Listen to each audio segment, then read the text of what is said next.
Em nome do Pai, do Filho e do Espírito Santo. Amém. Sejam todos muito bem-vindos à nossa igreja de São Miguel Arcanjo. Temos pessoas de fora que vieram hoje na nossa missa. Sejam bem-vindas. Vieram de bem longe.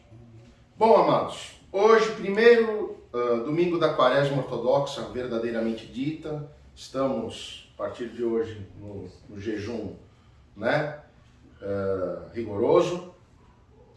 Mas hoje nós comemoramos o dia do triunfo da ortodoxia. Por que triunfo da ortodoxia?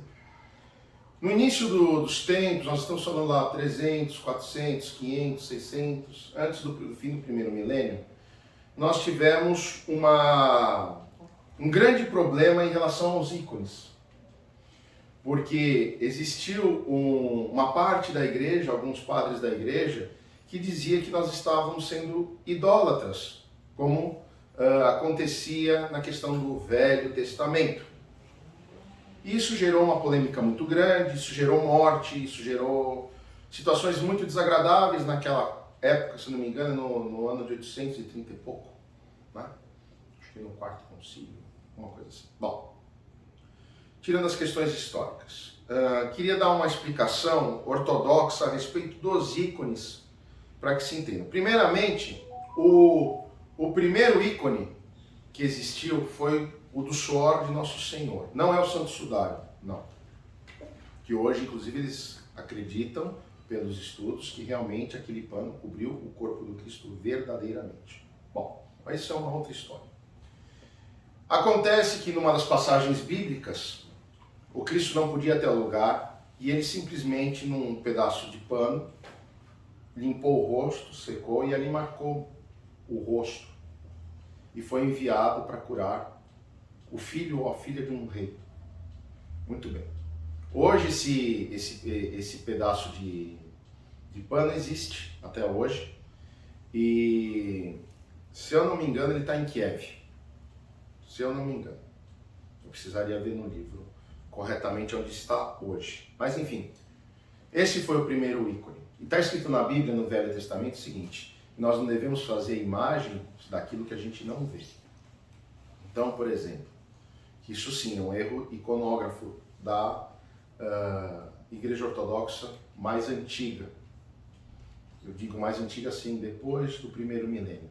De iconografar a Deus Pai Todo-Poderoso como um velhinho de barba branca e tal. O certo é fazer como os russos fazem, que eles colocam os 3 anjos. Ali, simbolizando as 3 pessoas da Trindade. Muito bem. Não falamos pintar ícones, né? Nós falamos escrever ícones. Por que escrever ícones? Porque são a base de linhas que nós vamos fazendo os ícones. E o ícone, ele é 2D, é 2 dimensões. Só que a partir do momento que você reza na frente deste ícone, não porque este ícone tenha poderes, mas sim porque ele lembra Nosso Senhor, lembra Nossa Senhora, lembra os santos, e enfim, tudo.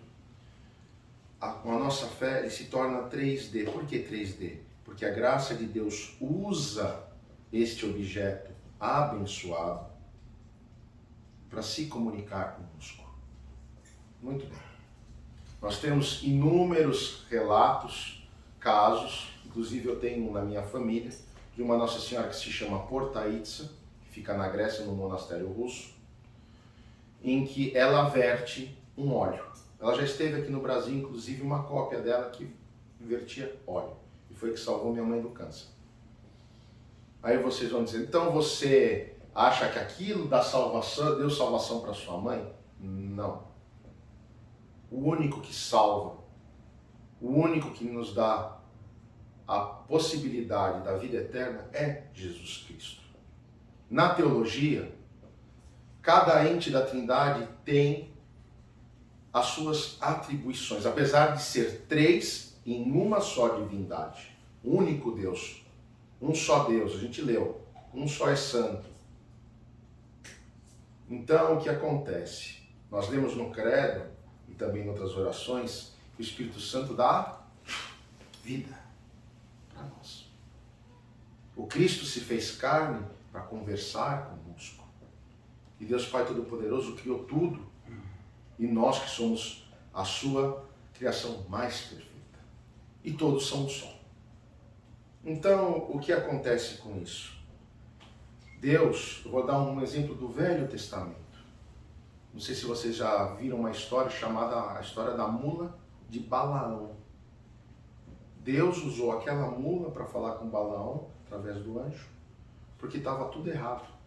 E era uma mula, não tinha nada de santificado, nem de abençoado, nem de nada. Era uma mula. Então, Deus usa das coisas para falar conosco. Por isso que a gente tem que prestar atenção quando as pessoas conversam com a gente sobre religião, porque às vezes aquela pessoa foi mandada para te dar uma mensagem. E isso não precisa ser um padre, um bispo, não. Uma pessoa comum.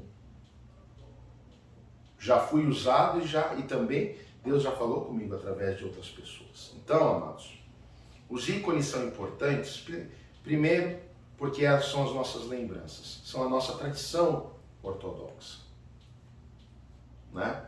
E porque são em 2D. Se fosse 3D, a igreja não aceitaria, como por exemplo, as imagens de barro ou de gesso, como tem em outras igrejas. Por quê?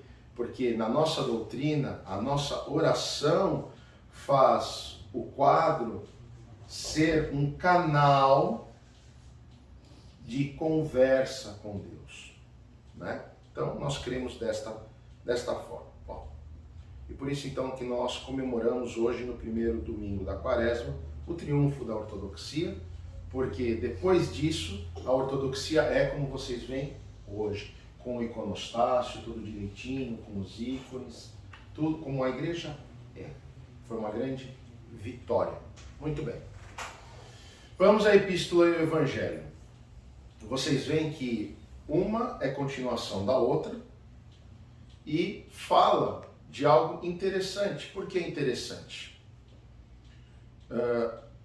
Cada personagem, como Dona Magna leu para nós agora há pouco, da Bíblia, do Velho Testamento, teve histórias com Deus, foi usado por Deus, sempre usado por Deus.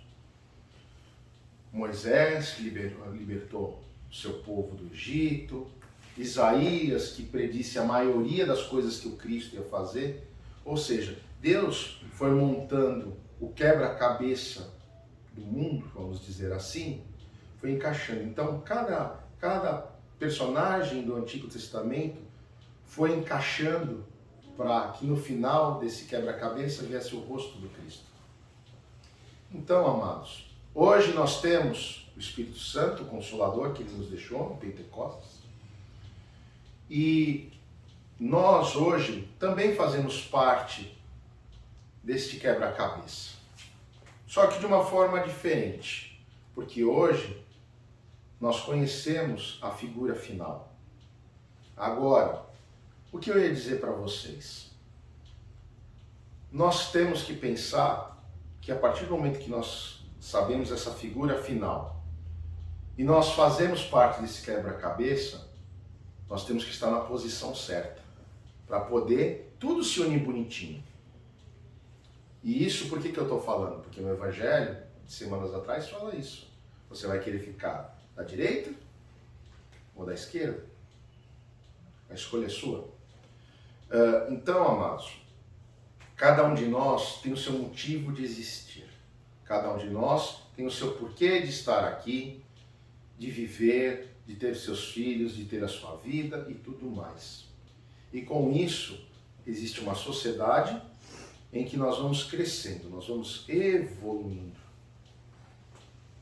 O pedreiro que constrói a casa, o médico que cura as pessoas, o advogado que faz justiça, e por aí vai. O padre que está aqui para ouvir e ensinar o que ele sabe, com o melhor das intenções, o melhor do coração. E graças a cada um de vocês, nós vamos mostrando esse corpo do Cristo. Por isso que as nossas famílias são tão importantes, as nossas famílias são a base de tudo. E nós aqui, queremos o quê? Que a família de vocês, que vocês a cada dia que passa estejam melhores, mais felizes.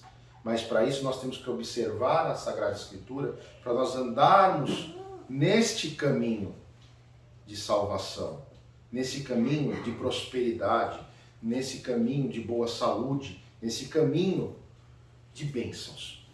E eu digo para vocês o seguinte, nesse iniciozinho de Quaresma Ortodoxa, e até para aqueles que não vieram na semana passada, o nosso calendário é diferente, por isso que a nossa Quaresma começou mais tarde, e a nossa Páscoa esse ano vai ter quase um mês de diferença com a Católica Romana, devido ao nosso calendário ser mais velho do que os romanos usam. Então, queridos, esse tempo da Quaresma para nós, que vivemos a ortodoxia, e até quem quiser eu posso explicar mais depois, é um tempo de aprendizado, é um tempo de resiliência, é um tempo em que nós observamos a nossa vida cotidiana para que nós possamos acertar aqueles pontos que estão precisando ser acertados na vida da gente. Mas uma coisa eu digo para vocês, a Quaresma não é para ser um sofrimento, mas é para ser uma alegria. Por que alegria? Porque quando a gente se conserta, a gente retira os nossos erros, que todos nós temos. Eu nem falo a palavra pecado, mas erros.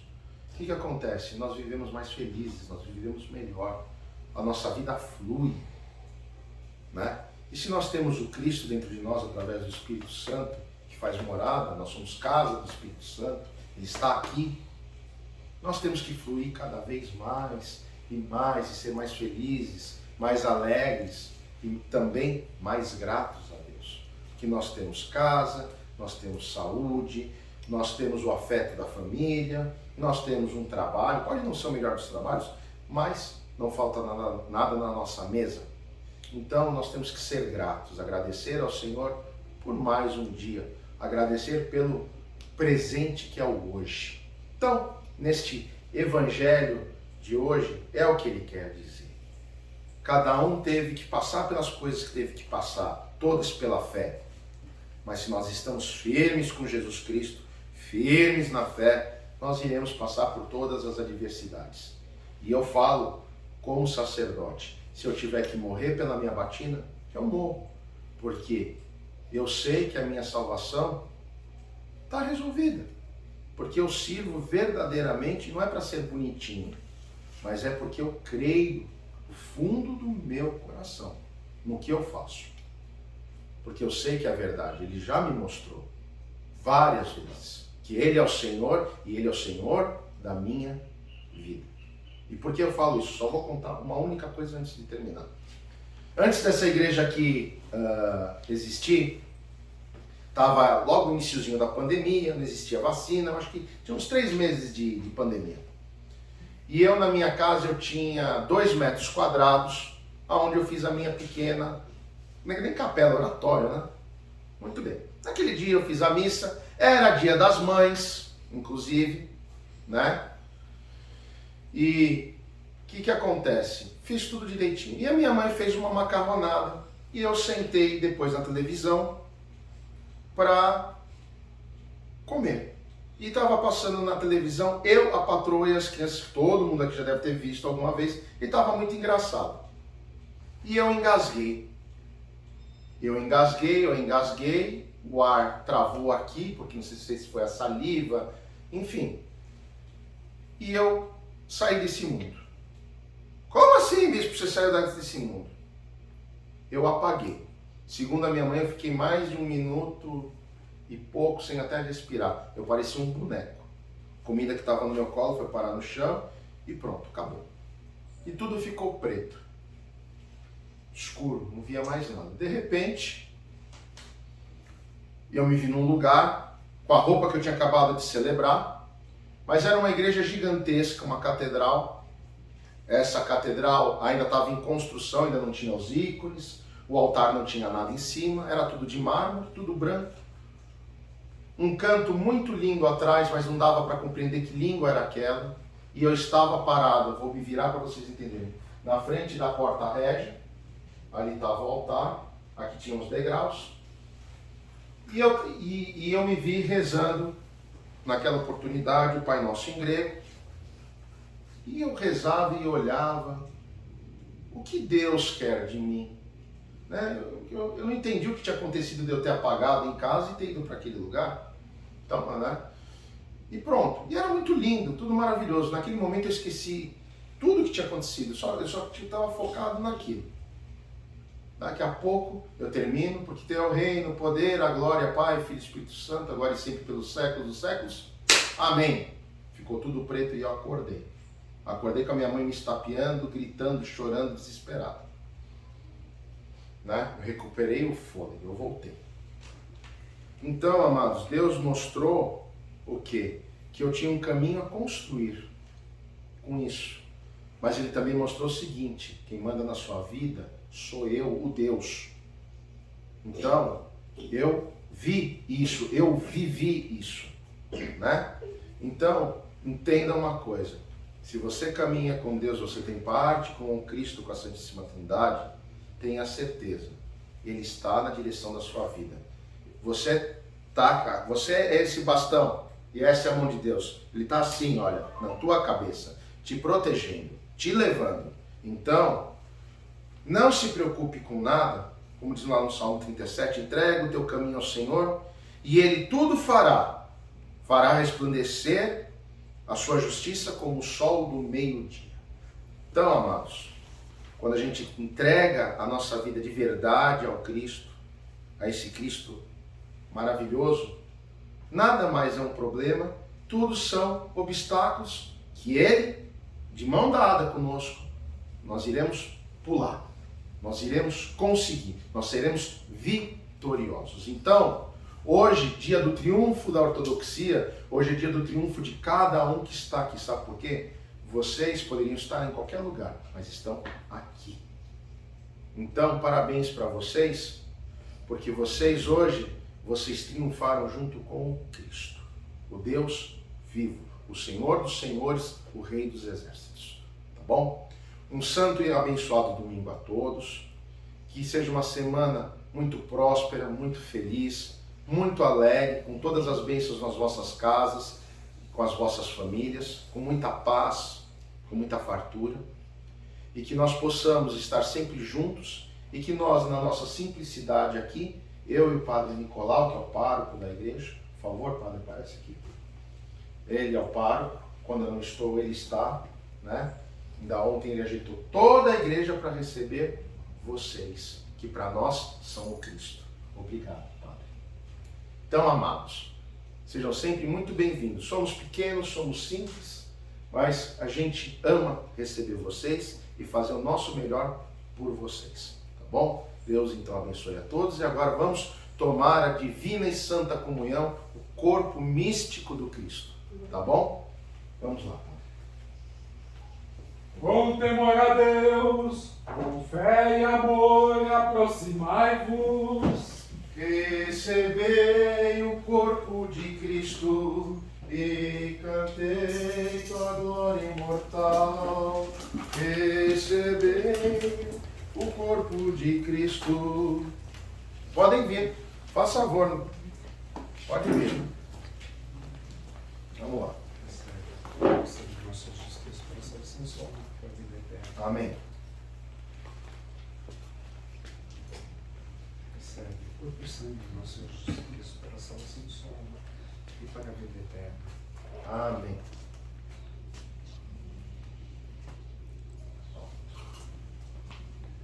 Recebe o corpo e sangue do nosso Senhor Jesus Cristo para a salvação do sua alma e para a vida eterna. Recebe o corpo e sangue do nosso Senhor Jesus Cristo para a salvação do sua alma e para a vida eterna. Amém. Recebe o corpo e sangue do nosso Senhor Jesus Cristo para a salvação de suas almas para a vida eterna. Deixa eu pegar umas colheres, não. Em cima da mesa. Recebe o corpo e sangue do nosso Senhor Jesus Cristo para a salvação de suas almas para a vida eterna. Amém.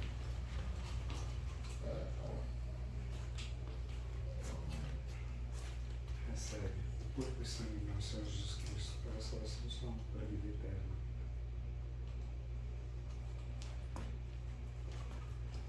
recebe o corpo e sangue do nosso Senhor Jesus Cristo para a salvação de sua alma para a vida eterna. Amém. Mais alguém? A menininha batizada? Ainda não. Então temos que batizar. Sim. Aproveitar. Salva, Deus, o teu povo e abençoa a tua herança. Vimos a luz verdadeira.